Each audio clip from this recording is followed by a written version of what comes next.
Yo, what's up guys? Bugun Advanced Grammatikani ikkinchi darsi. O'tgan darsda kanalimda bemalol topishlar mumkin. Iloji boricha qiziqarli qilib tushuntirishga harakat qilganman. Bu ikkinchi dars. Bugun biz sizlar bilan subordinated conjunctions, ya'ni mana yoqdagi formuladagi SC deb yozib qo'yganman. O'sha conjunctions. O'sha conjunctionslar ikki xil turda bo'lardi. Birinchisi fanboys, o'sha for and nor but o'shalar fanboys. Bular complex compound ishlatiladi asosan B2 gaplar ishlatiladi. Lekin bu conjunctionslar, ya'ni mana bu subordinated conjunctionslar bu asosan o'sha C1 complex gaplarda ishlatiladi. Hozir men sizlarga iloji boricha qisqa 5-6 daqiqada tushuntirib berishga harakat qilaman. Keyingi darslarda mana bular har bittasini batafsil qilib tushuntirib beraman inshaalloh. Birinchi bo'lib aytadigan bo'lsam, subordinated conjunctionslar bu qaysilar? Bu oddiy conjunctions, ya'ni bog'lovchilar emas. Misol uchun and, for, but ular emas.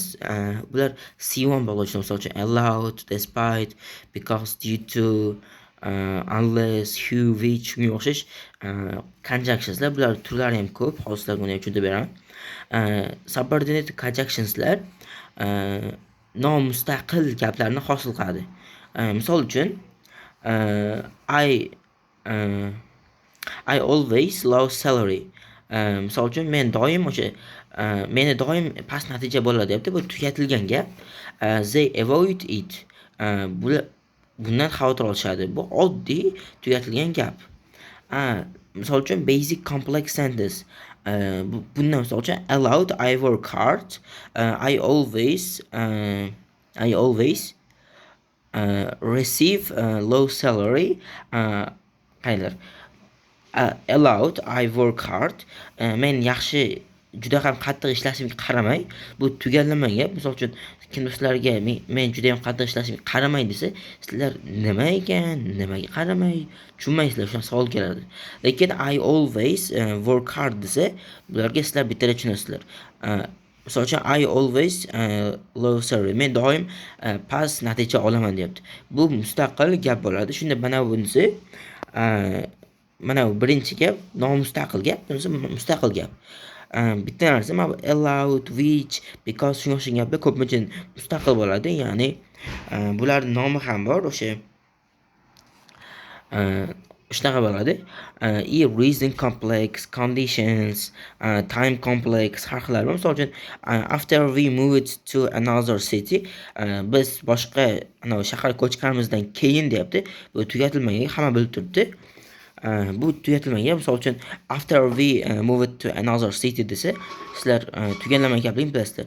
After move another city, I miss my old friends. Men eski do'stlarni sog'inaman.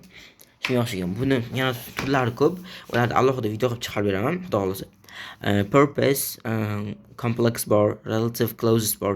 Shunga o'xshashlar bor va xoslarga men buni tushuntirib bermoqchiman. Ikkita dependent va bitta independent. Ya'ni independent degani mustaqil gap, dependent mustaqil emas gap. Misol uchun mana yerda biz o'tganimiz bitta dependentlik gap. Mana bu basic complexlar. Mana bular esa ikkita dependent va bitta dependentlik gaplar. Bular undan ham darajasi kattaroq bo'ladi. Misol uchun allowed, we are working with foreigners who don't know our language. Biz boshqa tildagi, misol uchun boshqa turistlar bilan ishlatganimizga qaramay, ular bizni tilimizni bilmaydi deyapmiz. Ikkalasi ham anavi nima edi? Independent, ya'ni tugallanmagan gap. Lekin we are trying to cooperate as much as possible. Biz ular bilan tushunarliroq ishlashga qanchalik qo'limizdan kelsa shuncha ishlayapmiz deyapmiz. Misol uchun biz boshqa davlatlardagi odamlar bilan ishlashimizga qaramay, bu tugallanmagan gap. O'zi bilib turibdi. Qaramay, who don't know our language. Ular bizni language, bizni tilimiz bilishimizga qaramay deyapmiz. Ikkalasi tugatilmagan.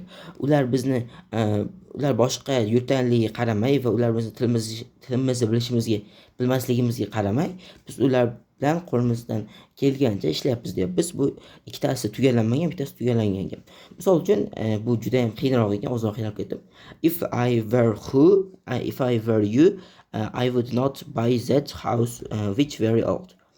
Misol uchun if bog'lovchi shunga qizilga qo'yaymi. If I were you, agar men sen o'rningda bo'lganimda, bu tugallanmagan gap. Nima men sen o'rningda bo'lganimda?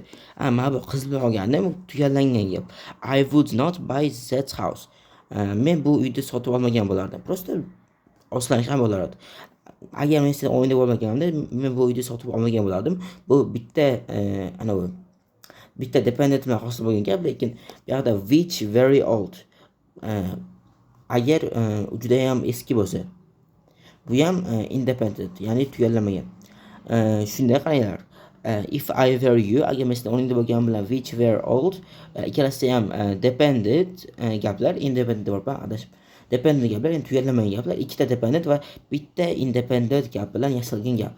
Misol uchun bitta dependent va ikkita independent bilan ham yasasa bo'ladi. Misol uchun bunda bizga lekin fanboyslar, ya'ni o'sha CC conjunctionslar kerak bo'ladi. Allowed, I am working very hard. Men juda ham yaxshi ishlashimga qaramasdan, I am not receiving a decent salary. Men yetarlicha natija olmayapman. So I want to change my job. Men ishimni o'zgartirishni xohlayapman. Allowed, I am working very hard. Men juda ham yaxshi ishlashimga qaramaydigan va tugallanmagan gap. Lekin men birinchi bilan ikkinchi gap juda ham tugallangan va ma'noli gap. Misol uchun yana bittasi. I am studying very hard. Men juda ham yaxshi o'qiyapman. But I am not achieving improvements. Lekin men o'sish sezmayapman. Mana shu but bilan so ular mana bu CC ya'ni fanboyslar. Which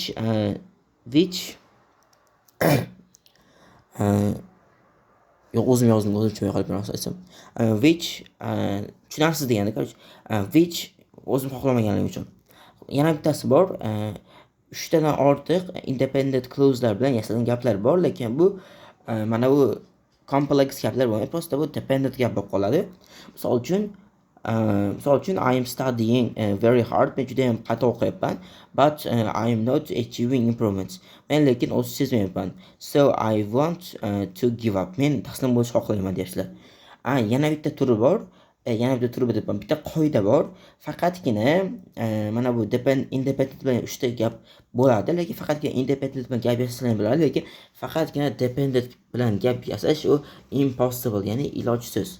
U nimaga ilojsiz? Chunki u tugallanmagan gap bo'lib qoladi. Misol uchun men juda ham qattiq ishlashimga qaramay nimadir bo'lishi kerak-da. Misol uchun men juda ham qattiq ishlashimga qaramay men past natija olyapman desalar, bu tugallangan gap. Men juda ham yaxshi ishlashimga qaramay boshqa odamlar bilan muloqot qilishga yo'q. Misol uchun men juda ham qattiq ishlashimga qaramay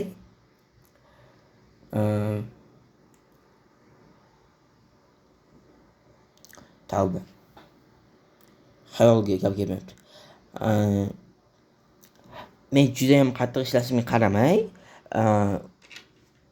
qaramay va ularga tushunmasligimga qaramay ikkita o'sha dependent bilan gap yasalmaydi. Ya'ni bu to'liqsiz gap bo'lib qoladi. Misol uchun men juda ham yaxshi ishlashimga qaramay ular bilan juda ham yaxshi munosabatda bo'lishimga qaramay bu tushunarsiz gap bo'lib qoladi. Men ular bilan yaxshi ishlashimga qaramay, ular bilan yaxshi munosabatda bo'lmasligimga qaramay, men qo'limdan kelgancha yaxshi ishlashga harakat qilyapman. Bu to'liq gap bo'ladi. Xullas shunaqa gaplar, rostdan aytsam oxiridan yaxshi tushuntira olmay qoldim. Qo'limdan kelgancha tushuntirishga harakat qildim. Iloji boricha perfect science bo'lmaslikka harakat qilyapman. Bu yaxshi videomi, yomon videomi baribir yuklayman, baribir nima bo'lsa ham olasizlar. Mana yerdagi basic complex hammasini bittalab tushuntirib chiqaman qachondir. Contrast complex, reason complex, conditions, time complex hammasini tushuntirib beraman. Purpose complex, relative clauses hammasini tushuntirib beraman keyingi darslarda. Men bilan birga bo'ling, har kuni darslar chiqarishga harakat qilaman.